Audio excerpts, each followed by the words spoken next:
quel plaisir de retrouver notre chère et tendre équipe de France. C'est aussi la rentrée pour nos Bleus qu'on avait quitté en avril au Palais des Sports de Toulon, où les Bleus avaient rendu deux copies très solides face à la Slovénie et au Brésil.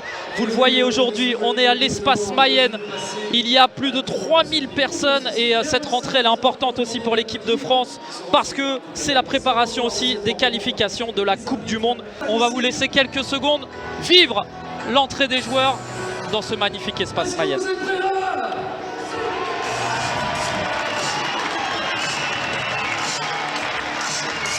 Allez, que d'émotions dans ces rentrées avec cette équipe croate, cette nouvelle génération qui, on le verra durant la rencontre, avec plus de la moitié des joueurs dont c'est leur première à leur début au sein de cette sélection croate. Allez, c'est parti donc pour cette rentrée des Bleus. Dessaman Mohamed avec Souel Moudi, de la connexion entre les deux. Évidemment, ils se connaissent par cœur. Et le premier bel arrêt de Zoran Primic avec beaucoup de joueurs. Attention dans le dos. Pas passer loin. Allez, Abdessaman Mohamed justement. Il faut venir l'aider. Ça c'est bien joué. Oh, Mamadou Touré, il a été un petit peu bousculé quand même par Luka Peric. Ouais. Expérimenté Luka Peric, intelligent, a fait cette faute effectivement. Le mur doit se positionner à 5 mètres du ballon. Et là, on peut soit décaler pour un partenaire, soit frapper directement. Qui de Landry N'Gala ou d'Abdessaman Mohamed. Abdessaman Mohamed. Abdessaman Mohamed. L'ouverture du score de l'équipe de France en 2 temps. Et c'est Abdessaman Mohamed qui ouvre la marque. Le néo-lavallois, lui qui découvre aussi l'espace Mayenne. Ce soir, évidemment, il est très heureux comme un symbole.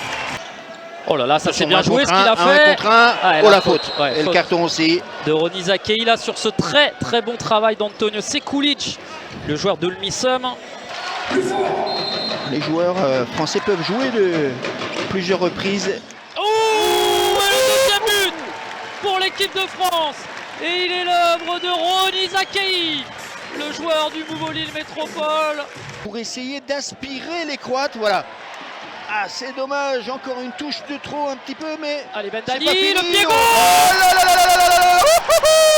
Et Steve Ben Dali qui vient marquer le 3e but côté français. Un petit peu comment il a jugé la première mi-temps de son équipe. Ça sera à 3-4 minutes du coup d'envoi. Donc voilà, restez connectés. En tout cas 3-0 pour l'instant pour l'équipe de France. Jean-Pierre, voilà, un sujet globalement maîtrisé pour l'instant pour nos Français. Et en effet, c'est reparti donc pour cette deuxième mi-temps. Donc ce premier match de rentrée pour nos Français pour l'instant qui débute cette nouvelle saison avec brio. De Peric, c'est pas facile. Et là justement, Guerriot, la passe pour Abdessaman Mohamed. Ah, c'est dommage. Le Français, est-ce que ça a été touché? Attention, la bonne interception de Joëvin Duro. Et attention, parce qu'il n'y a plus de gardien, ouais, c'est bien joué. Superbe, Joëvin. Le mieux, mais en tous les cas, pour tous ces jeunes. Oh, Nicolas Menendez. L'avenir. Le 4e but pour l'équipe de France. On en parlait de Nicolas Menendez. Il est récompensé de tous ses efforts. Et superbe. Allez, le public qui va pousser pour cette dernière occasion. Ah, on avait essayé de trouver Joëvin Duro. Et c'est terminé.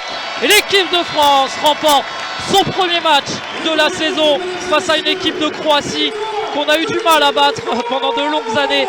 4-0, un espace Mayenne en feu, une belle ambiance. Jean-Pierre, c'était une belle soirée de reprise. Avec un clapping de fin, l'organisation, et on a vu Philippe Lafrique, chef délégation, omniprésent avec tout le staff